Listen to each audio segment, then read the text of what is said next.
guys, RV camping in the cold.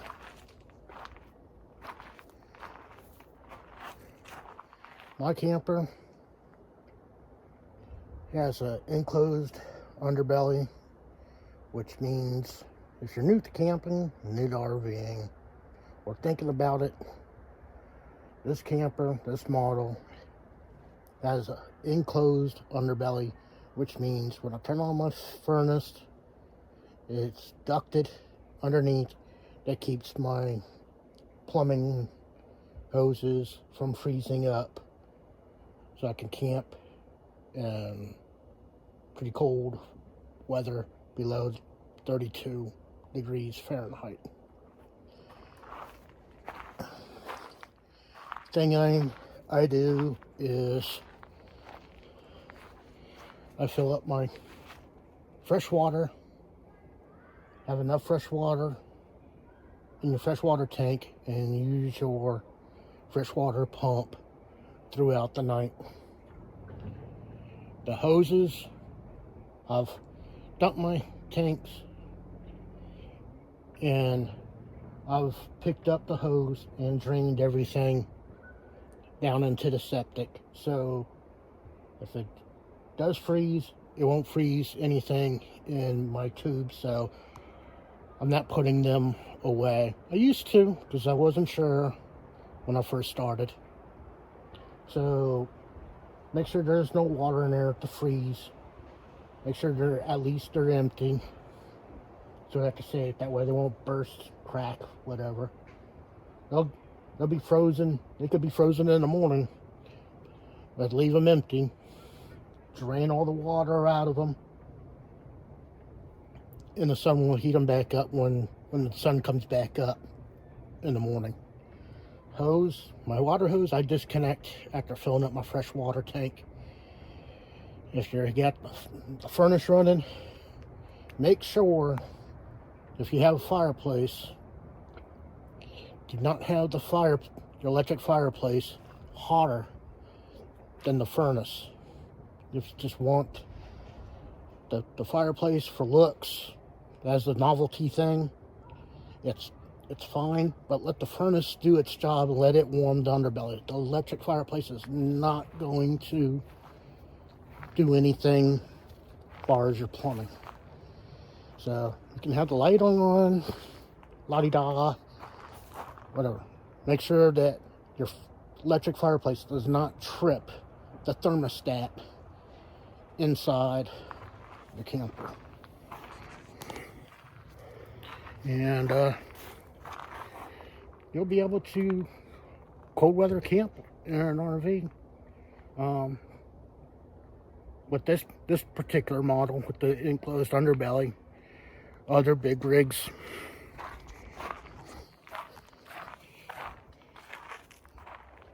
maybe like this fifth wheel,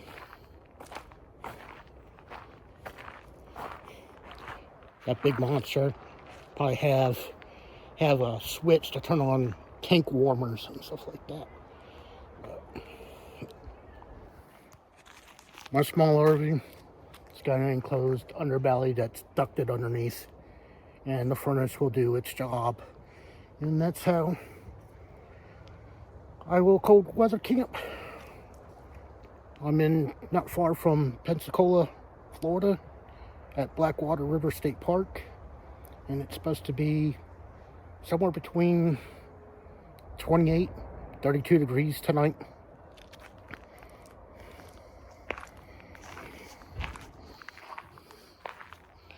And if you're new to this, this is how I do it. This is how my camper model works for cold weather. I have the 2024 Alpha Wolf 22 SWL. Just me and my wife. We don't need anything big. It's 27.6 inches long, and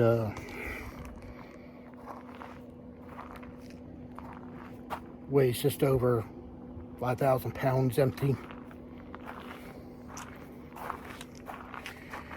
And I pull with my old Ram 1500. I did replace bump stops to keep the sag. That famous 1500 Ram sag whenever you load it up. I got those new bump stops in there. They don't sag no more. I have a video on that, talking about the bump stops. You want to learn about the bump stops, what it does. I have a little video of where they are, just above your axle plate. Anyways, short little video about how I cold weather camp in my camper.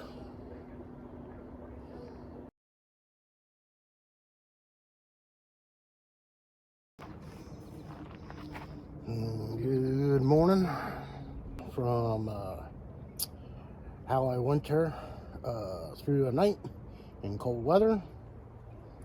Told you about disconnecting the hose. Make sure all your water is out of your sewer lines. Check the next morning. All good. No issues. Just disconnect from the city water. Put water in your fresh tank. Run with it. Run your ducted heat with the furnace. Make sure your fireplace, if you have it on, make sure it's at a lower temperature than the furnace, so it doesn't think so that the thermostat doesn't think it's warm and cuts off your furnace. You want your furnace running through the night to keep your underbelly warm. If you have an underbelly, heated underbelly under your excuse me, camper. Yeah, and that's it. Just a short little catch up, little 2-minute video. So the next morning, this was part 2 of how we did through the night with the hoses. Just make sure the water's out of the sewer lines. You can leave them out. You can leave them out during the night. Just make sure all the water is out so it doesn't freeze. You don't want to poop sickle and fool around with that. So make sure your lines are empty, and your septic lines will be fine through the night. We got to be about 31 last night here, just outside Pensacola, Florida, and that's how you do it. Easy peasy, lemon squeezy. Make sure you stay tuned for more videos. Like what I'm doing, be sure to subscribe, like, thumbs up, and see you in the next video. I'll be I might do a product review on my camera, how I back up to the hitch. Might be the next video that I do. I don't have a backup camera in my truck. I have a thing called an eyeball wireless camera, and I'm gonna do a little short video on that, so stay tuned.